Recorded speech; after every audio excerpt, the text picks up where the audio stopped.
Hey everybody, Josh Sigurdson of World Alternative Media here for another Freedom Minute update. And let's see what we got today. Toronto violent crime and gun violence is skyrocketing.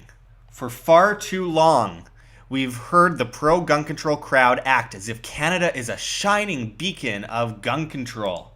People watch, Bowling for Columbine by Michael Moore and believe no one in Canada locks their door. The truth is, most big cities in Canada have an incredibly high crime rate, and unless you're in the middle of nowhere, if you're a Canadian, you likely lock your door. Gun control in Canada is vicious. As the CTV News article notes, in the span of 12 days, there have been 5 homicides from gun violence, and in May alone, there were 52 shootings in the city. As of May 27th, there have been 162 shootings in Toronto this year, an 11% increase from the same time last year, according to the Toronto Police Service. And as this City TV article notes, gun violence in downtown Toronto up 167% so far in 2018. There's been a dramatic increase in gun violence in the downtown core in 2018, with the number of shootings up 167% this year compared to the same time last year. Here's an interesting chart showing gun violence in downtown Toronto from January 1st to May 31st over the last several years. Keep in mind, the crime rate is still far lower than in places like Winnipeg, Manitoba.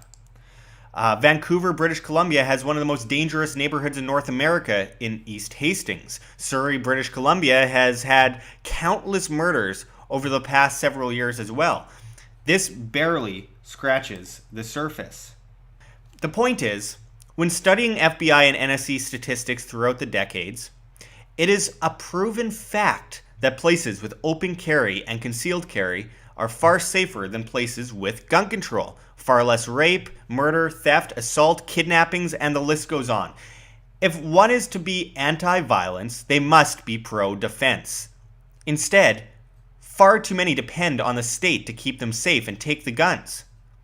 Meanwhile, the government is the greatest mass murderer in human history, killing hundreds of millions in just the last century alone.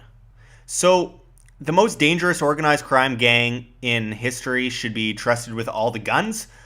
Let's ask Germans, Russians, Chinese, Venezuelans, and Cubans how that worked out for them.